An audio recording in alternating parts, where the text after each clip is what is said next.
Hello, welcome to Viking Test Prep. This is the English test prep section, and today we're going to look at parts of speech. In parts of speech, we'll be talking about nouns, pronouns, adjectives, adverbs, verbs, prepositions, conjunctions, and finally interjections. Let's start off looking at nouns. A noun names a person, place, thing, or an idea.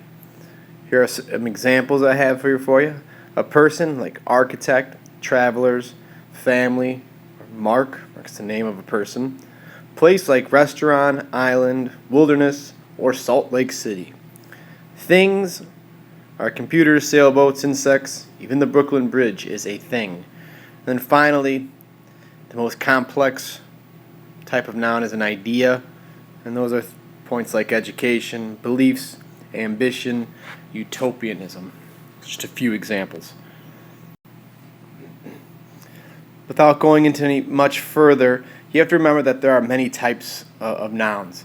There are common nouns, there are proper nouns, there are collective nouns, there are abstract nouns. There's different types of nouns, but as far as test prep and ACT goes, this will cover it. Let's look at pronouns next. A pronoun is a word used in place of one or more nouns. We just talked about nouns, and a pronoun is going to stand in for a noun. Some examples are he, she, they, them, yours, that.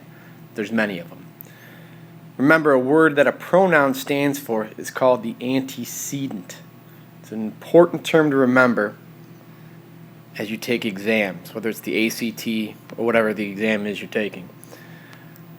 Let's try this sample sentence here at the bottom. Pause it for this video for a moment, find the pronoun, and then draw a line to its antecedent. His and Ray. That is the antecedent. Did you get it? I know you did. Now let's get into specific types of pronouns. This will help us as we advance in our lectures here about grammar mechanics. To begin, you have the personal pronoun. Refers to the one speaking, and this can be done in first, second, or third person. Some examples of first person would be I, me, my, mine. Second person would be you, your, yours. And third person would be he, him, his, she, hers. The list goes on. Next, you have reflexive pronouns. Reflexive pronoun refers to the subject of a sentence and functions as a complement or as an object of a preposition. What do I mean by that? You'll understand that more when we get to parts of the sentence in the next lecture.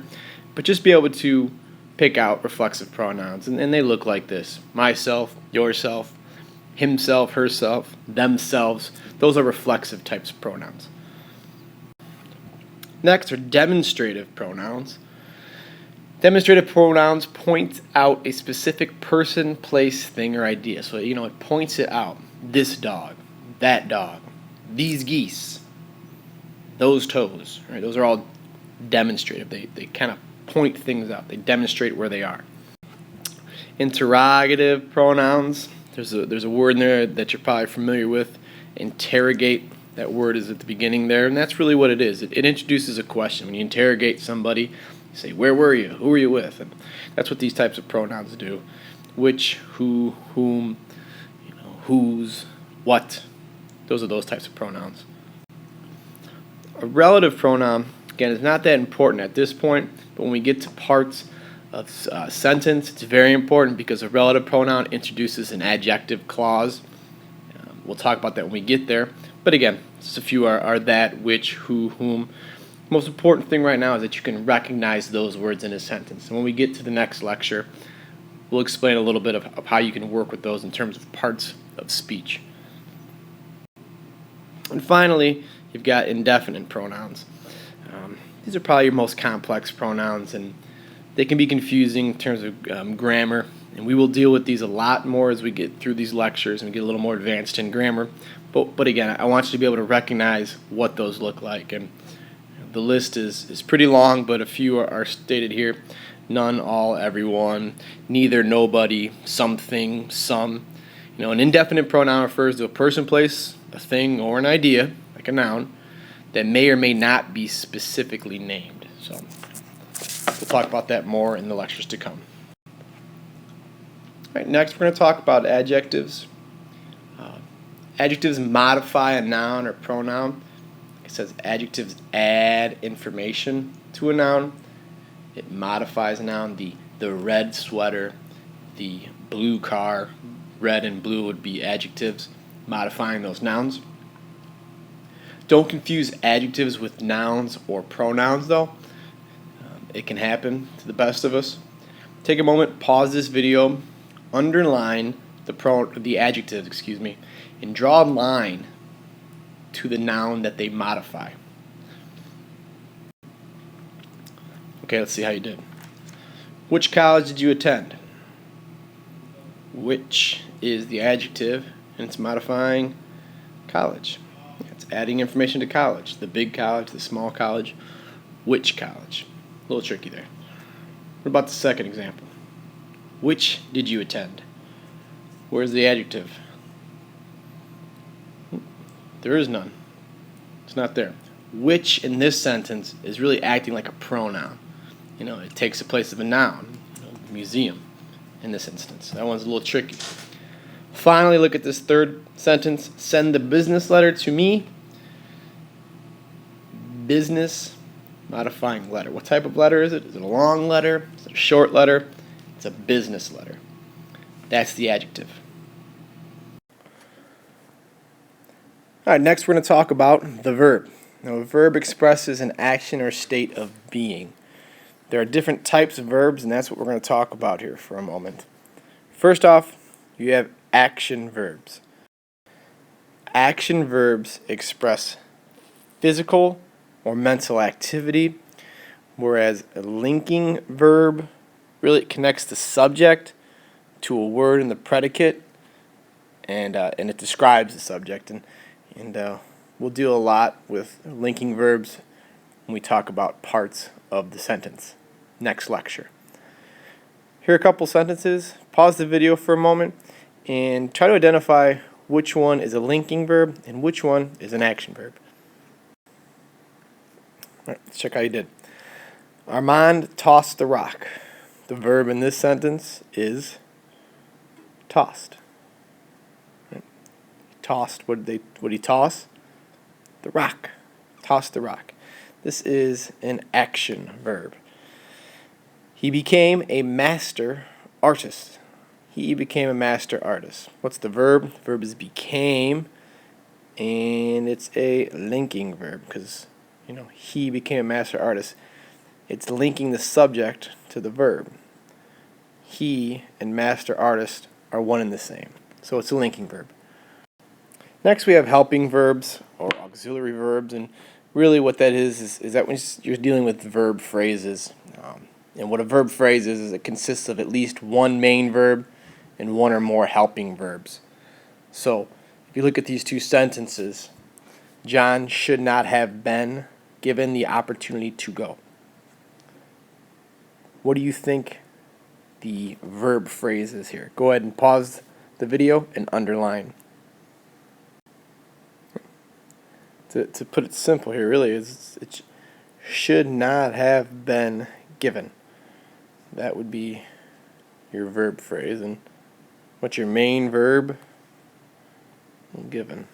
All these are helping auxiliary verbs. Okay, next, we're still on the verb. We're going to talk about transitive and intransitive verbs. This is very important again. The further along we get in these lectures, the more important all this stuff becomes. So you really need to solidify your understanding of these terms now. All right, to put it simple, really, is transitive verbs have objects, while intransitive verbs do not have an object.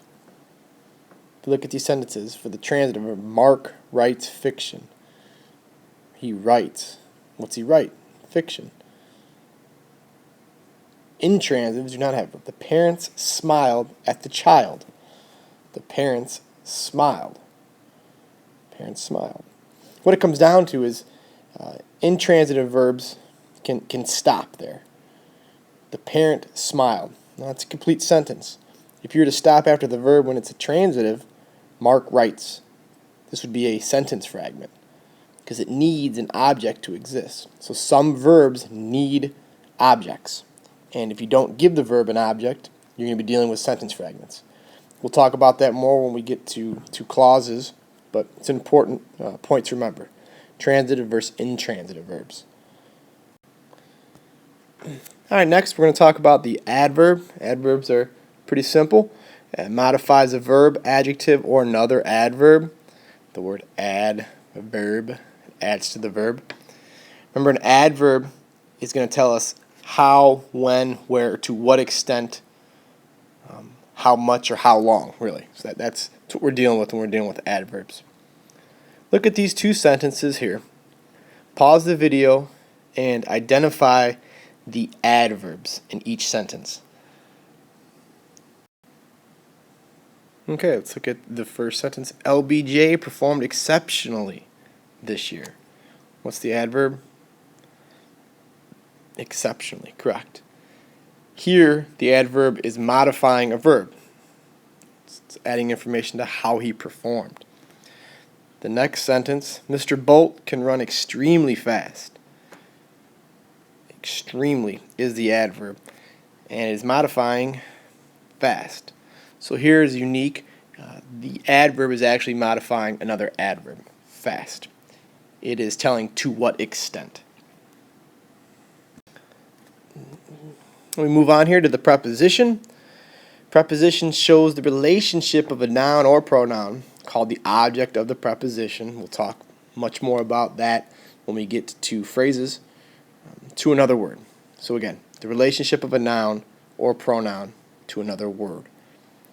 You'll also hear the term thrown out there. It's what a squirrel can be to a tree. A squirrel can be up a tree, down a tree, around a tree, beside a tree, by a tree, from a tree, and other ones. They don't all really fit because there are some prepositions that just don't really work with that concept.